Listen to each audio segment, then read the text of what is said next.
வணக்கம். கற்கும் ஆர்வலரான உங்க எல்லாரையும் நம்மளோட இந்த ஆழ்ந்த அலசலுக்கு, அதாவது இந்த டீப் டைவுக்கு ரொம்ப உற்சாகமா வரவேற்கிறேன். வணக்கம். இன்னைக்கு நம்ம பேச போற விஷயம் ரொம்பவே ஒரு சூடான டாபிக்னு சொல்லலாம். கண்டிப்பா. இன்னைக்கு நம்ம விவாதத்தோட நோக்கமே தமிழக அரசியலோட கூட்டணிகள்ல இப்போ ஏற்பட்டிருக்கிற ஒரு மாபெரும் உடைப்பு. அப்புறம் நடிகர் விஜயோட தமிழக வெற்றிக் கழகம் உருவாக்கிட்டு இருக்கிற அந்த பெரிய அதிர்வலைகள். இத பத்தி தான் ரொம்ப விரிவா பார்க்க போறோம். ஆமாம். ஏன்னா இது ஏதோ ஒரு சின்ன கட்சி ஆரம்பிச்சிருக்காங்கங்கிற சாதாரண விஷயம் கிடையாது. இது ஒரு பெரிய அரசியல் நிலநடுக்கம். அதேதான். ஆனா இந்த அலசலுக்குள்ள போறதுக்கு முன்னாடி நான் ஒரு விஷயத்தை நம்ம நேயர்களுக்கு ரொம்ப தெளிவா சொல்லிக்க விரும்புறேன். சொல்லுங்க.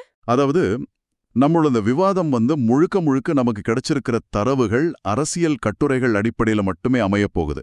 இதுல எந்த ஒரு அரசியல் சார்பும் இல்ல. லெஃப்ட் விங், ரைட் விங்னு எந்த பக்கமும் நாம சாய போறதில்ல. சரியா சொன்னீங்க. இது வெறும் தகவல்களை வச்சு இந்த அரசியல் நகர்வுகளை புரிஞ்சுக்கிற ஒரு ஆழமான முயற்சி மட்டும்தான். எந்த கட்சிக்கும் நாம ஆதரவும் இல்ல, எதிர்ப்பும் இல்ல. ரைட். சரி, இத கொஞ்சம் விரிவாக பார்ப்போம். இப்போ பொதுவா ஒரு மருத்துவ பரிசோதனை பண்றோம்னு வைங்களேன். ஒரு எலும்பு முறிவு ஏற்பட்டா நம்ம நேரா மருத்துவமனைக்கு போய் ஒரு எக்ஸ்ரே எடுப்போம் இல்லையா? ஆமா. எடுத்தா உடனே தெரிஞ்சிட போகுது. அதுதான். அந்த படத்துல ஒரு வெள்ளை நிற கோடு உடைஞ்சிருக்கிறது ரொம்ப தெளிவா தெரியும். டாக்டர் அதை கை காட்டி, இதோ இங்கதான் விரிசல் விட்டுருக்கு அப்படின்னு எந்த சந்தேகமும் இல்லாம சொல்லிருவாரு. நமக்கும் அதை கண்முன்னாடியே பாக்கறப்போ ஓகே, பிரச்சனை இதுதான்னு ஒரு பெரிய ஆறுதல் கிடைக்கும். உண்மைதான். அடுவுளு அழிவியல் துல்லியம். ஆனா நீங்க இந்த அரசியலுங்கிற உலகத்துக்குள்ள, அதுவும் குறிப்பா இப்போ இருக்கிற இந்த தமிழக அரசியல் களத்துக்குள்ள நுழையும் போது அந்த எக்ஸ்ரே மிஷன் திடீர்னு பழுதாகிடுது. ஆஹா, நல்ல ஒப்பீடு. எப்படி சொல்றீங்க? ஏன்னா இப்போ தமிழக அரசியல்ல ஒரு பெரிய விரிசல் விழுந்திருக்குங்கிறது நம்ம எல்லாருக்குமே நல்லா தெரியுது. ஆனா அந்த விரிசல் எங்க தொடங்குச்சு, எவ்வளவு தூரம் அது பரவி இருக்கு, இதெல்லாம் ரொம்ப மங்கலா ஒரு பெரிய குழப்பமாவே இருக்கு. அது 100% உண்மை. இந்த விரிசல் வெறும் ஏதோ ஒரு தேர்தல் கணக்கு மட்டும் கிடையாது. இது பல தசாப்தங்களா தமிழகத்துல ஆழமா வேரூன்றி இன்ன ஒரு கட்டமைப்பு, தன்னைத்தானே தகர்த்துக்கிற ஒரு தொடக்க புள்ளி. அதாவது நீங்க இந்த பழைய கூட்டணிகள் உடையறத சொல்றீங்க? ஆமா.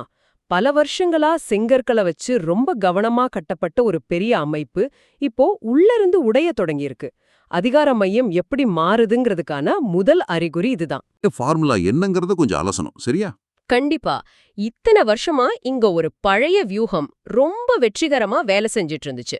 அந்த வியூகம் என்னன்னா ரொம்ப எளிமையானது. சொல்லுங்க, அது என்ன ஃபார்முலா? முதல்ல திமுக மாதிரியான ஒரு ஆளுமையான திராவிட கட்சியை எதிர்த்து ஒரு புது கட்சி தொடங்குவாங்க. ஆரம்பத்துல பாத்தீங்கன்னா ஊழல், லஞ்சம், சித்தாந்தம்னு ரொம்ப ஆவேசமா அரசியல் பண்ணுவாங்க. மாற்று அரசியல்னு ஒரு பெரிய முழக்கம் வைப்பாங்க. அதேதான். ஆனா கொஞ்ச நாள் கழிச்சு மக்கள் மத்தியில தனியா நின்னு தேர்தலை சந்திக்கும் போது அவங்களால நிலைத்து நிற்க முடியாம போயிடும்.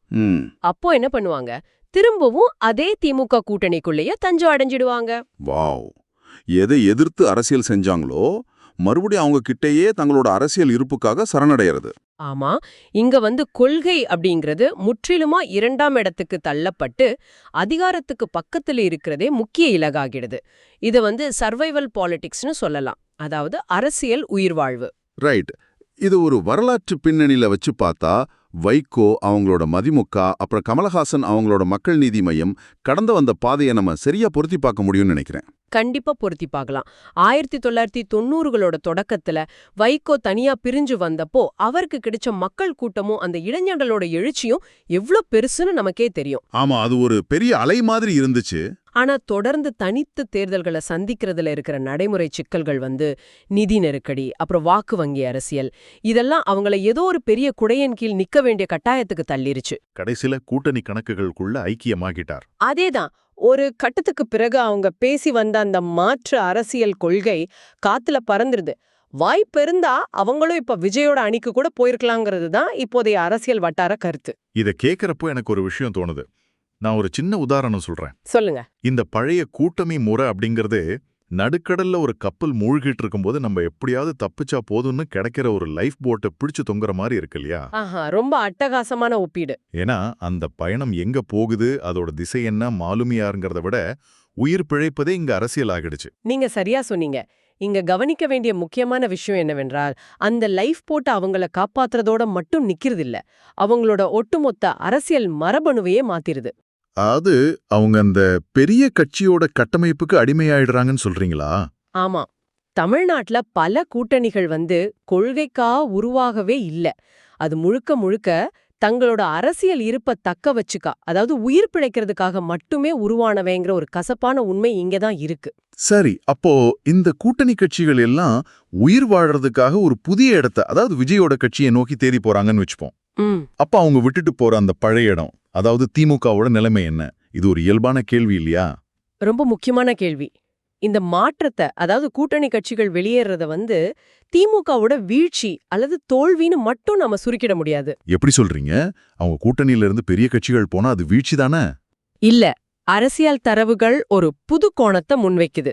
இத்தனை வருஷமா அதிகாரத்தை மட்டுமே அனுபவிச்ச சில அரசியல் பாரங்கள், அதாவது பொலிட்டிக்கல் பேக்கேஜ் வெளியேறது திமுகவுக்கே ஒரு சுத்திகரிப்பு காலமா மாறலாம். ஒரு நிமிஷம்.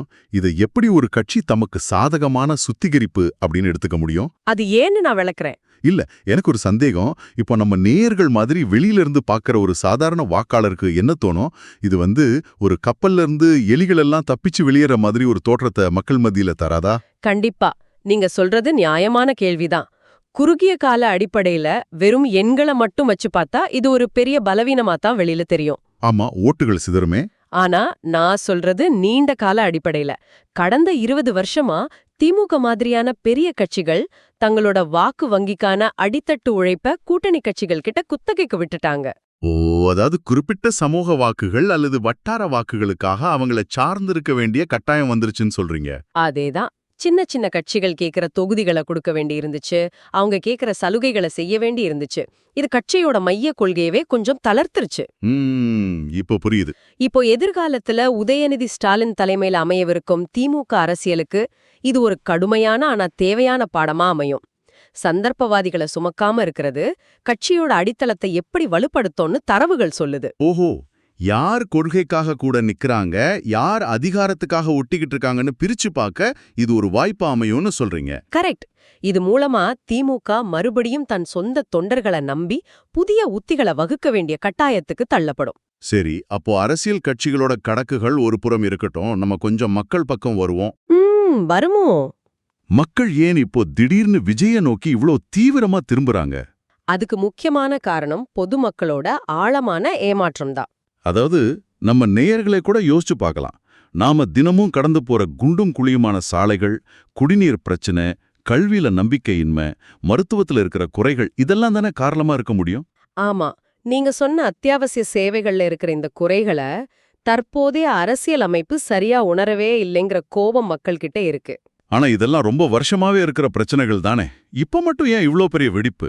ஏன்னா இத்தனை காலமா அரசாங்கம் கொடுத்த இலவச திட்டங்களும் மானியங்களும் ஒரு வலி நிவாரணி, அதாவது ஒரு பெயின் கில்லர் மாதிரி செயல்பட்டுச்சு. அடிப்படை உள்கட்டமைப்பு சரிவடைகிற அந்த உண்மையான நோயோட வலிய இந்த நலத்திட்டங்கள் மறைச்சு வச்சிருந்துச்சு. வாவ், பெயின் கில்லர் ஒப்பீடு ரொம்ப சரியா இருக்கு. இப்போ அந்த பெயின் கில்லரோட சக்தி குறைஞ்சிடுச்சு. அன்றாட பிரச்சனைகள் கழுத்தை நெரிக்கும்போது இந்த அரசியல் அமைப்புக்கு ஒரு பெரிய அதிர்ச்சிய, ஒரு ஷாக்க தரணும்னு மக்கள் நினைக்கிறாங்க. அந்த ஷாக்க தரக்கூடிய சக்தியா தான் விஜய பாக்குறாங்க. அப்போ இது வெறும் ஒரு சினிமா கவர்ச்சி கிடையாது, நிஜமான தேவைகளோட வெளிப்பாடு. ஆனா என் கேள்வி என்னன்னா, இந்த சூழல்ல விஜய் வெறும் ஒரு கோபத்தின் குறியீடா அல்லது நிஜமான தீர்வா? ரொம்ப நுட்பமான கேள்வி. விஜய் ஒரு கலாச்சார அதிர்ச்சி தாங்கி மாதிரி. மக்கள் தங்களோட கோபத்தை வெளிப்படுத்துற ஒரு பாதுகாப்பான வடிகாலாக அவரை பாக்குறாங்க. ஆனா இங்கதான் விஜய்க்கான அந்த மிகப்பெரிய ஆபத்து தொடங்குது. ஆபத்தா? மக்கள் ஆதரவு இருக்கும்போது என்ன ஆபத்து வந்துட போகுது? மக்கள் அவரை ஒரு சுத்தமான மாற்று சக்தியா பாக்குறாங்க. ஆனா அவரை நோக்கி வர பழைய அரசியல்வாதிகளால என்ன சிக்கல் வரும்னு யோசிச்சு பாருங்க. ஓ, நீங்க இந்த உதிரி கட்சிகள், பழைய அரசியல் தலைவர்கள் விஜய நோக்கி வர்றத சொல்றீங்களா? அவங்க வரும்போது அனுபவத்தையும் ஆதரவையும் தானே கொண்டு வருவாங்க. இதுல என்ன பெரிய ஆபத்து? அவங்க வெறும் வாக்குகளை மட்டும் கொண்டு வரல.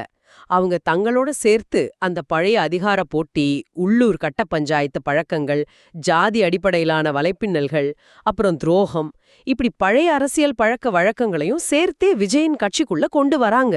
ஓஹோ, அப்போ விஜயோட அந்த ஊழலற்ற சுத்தமான பின்பம் அடிபட்டுடுமா? கண்டிப்பா. இதனால விஜயின் ஆட்சி அமைஞ்சாலும் அது நிலையானதா இருக்குமாங்கிறதே பெரிய சந்தேகம்தான். ஆரம்பத்துல இருக்கிற மக்களோட அந்த பெரிய உற்சாகம் சில மாசங்கள்லேயே பெரிய அதிருப்தியா மாறும் அபாயம் இருக்குன்னு தரவுகள் ரொம்ப எச்சரிக்கையோட பகுப்பாய்வு செய்யுது. இது கேட்கிறப்போ எனக்கு இன்னொரு அட்டகாசமான உதாரணம் தோணுது. சொல்லுங்க. இது எப்படின்னா, கேட்பதற்கு புத்தம் புதிய மிக வேகமா செயல்படுற ஒரு ஸ்மார்ட் போனை நம்ம வாங்குறோம்னு வச்சுப்போம். ம் அந்த புது போன்ல நிறைய வைரஸ் நிறைஞ்ச ஒரு பழைய மென்பொருளை, அதாவது பழைய சாஃப்ட்வேரை இன்ஸ்டால் செய்யற மாதிரி இருக்கு இல்லையா? ஹாஹா 100% அதேதான். போன் என்னவோ புதுசுதான், ஆனா அது இயங்க போற விதம் ரொம்ப பழசு. ரொம்ப சரியான உதாரணம். வெளிய பாக்குறதுக்கு புது கட்சி புது முகம்னு பளபளப்பா இருக்கும். ஆனா உள்ளுக்குள்ள அந்த பழைய வைரஸ் சாஃப்ட்வேர் வந்து மொத்த சிஸ்டத்தையும் சத்தமில்லாம முடக்கிடும். அந்த பழைய தலைவர்கள் விஜய்க்கும் இளைஞர்களுக்கும் நடுவுல ஒரு பெரிய இரும்புச் சுவரையே கட்ட வாய்ப்பிருக்கு. அப்போ இந்த விவாதத்தை நாம ஒட்டுமொட்டவா ஒரு பெரிய பார்வையில, அதாவது ஒரு பிக்கர் பிக்சர்ல வச்சு பார்த்தா இது எந்த திசையை நோக்கி போகுது? இது வந்து வெறும் ஒரு கட்சியோட எழுச்சியோ அல்லது ஒரு கூட்டணியோட வீழ்ச்சியோ கிடையாது. இது தமிழக அரசியல் தன்னைத்தானே மறுபடியும் அமைச்சுக்கிற ஒரு ஆழமான இடைநிலை காலம், அதாவது ஒரு டிரான்சிஷனல் பீரியட். பழைய தோல் உறிஞ்சு புதுசா மாறுற நேரம். ஆமா, கொள்கைகளை மறந்துட்டு அரசியல் உயிர்வாழ்வுக்காக மட்டுமே கூட்டணிகள் அமைக்கிற அந்த பழைய ஃபார்முலா இப்போ முற்றிலுமா முடிவுக்கு வந்துகிட்டு இருக்கு. ரொம்ப தெளிவா சொல்லிட்டீங்க. நேயர்களே, நீங்க யோசிச்சு பாருங்க, இந்த அரசியல் மாற்றங்கள் கூட்டணிகள் கொள்கைக்காக அமைதா அல்லது அரசியல்வாதிகளோட உயிர்வாழ்வுக்காக அமைதாங்கிற விவாதம் உங்களுக்கு ஏன் முக்கியம்னு இப்ப புரிஞ்சிருக்கும். கண்டிப்பா. ஏன்னா அடுத்த சில மாதங்கள்ல தமிழக அரசியலோட புதிய முகத்தை இதுதான் தீர்மானிக்க போகுது. அதேதான். சரி, இந்த ஆழமான விவாதத்தை நாம முடிக்கும்போது மூல தகவல்களை தாண்டிய ஒரு பெரிய கேள்விய, ஒரு சிந்தனையை உங்ககிட்ட விட்டுட்டு போக விரும்புறேன். சொல்லுங்க. ஒருவேளை தமிழ்நாட்டோட இந்த பழைய கூட்டணி அரசியல் முற்றிலுமா அழிஞ்சு போய் பெரும் எதிர்பார்ப்போட உதயமாகிற விஜயோட புதிய கட்சியும் நீங்க சொன்ன மாதிரி பழைய அரசியல்வாதிகளோட வைரஸால் ஆக்கிரமிக்கப்பட்டு முடங்கி போனா என்னாகும்? அது ரொம்ப ஆபத்தான ஒரு சூழ்நிலையா இருக்குமே. ஆமா, ரெண்டு தரப்புலயும் ஏமாற்றம் அடையும் தமிழக மக்கள் இனி எந்த மாதிரியான ஒரு புதிய அரசியல் மாடலை தங்களுக்கு தாங்களே உருவாக்கிக் கொள்ள வேண்டிய கட்டாயத்துக்கு தள்ளப்படுவார்கள்? இத பற்றி நீங்க என்ன நினைக்கிறீங்க? ரொம்ப ஆழமான கேள்வி இது. இதுக்கு காலம்தான் பதில் சொல்லணும். உண்மைதான். நேயர்களே, இத பத்தி கொஞ்சம் சிந்திங்க. இதே மாதிரி இன்னொரு சுவாரஸ்யமான சிந்திக்க தூண்டும் விவாதத்தோட உங்களை மீண்டும் சந்திக்கிறோம். நன்றி.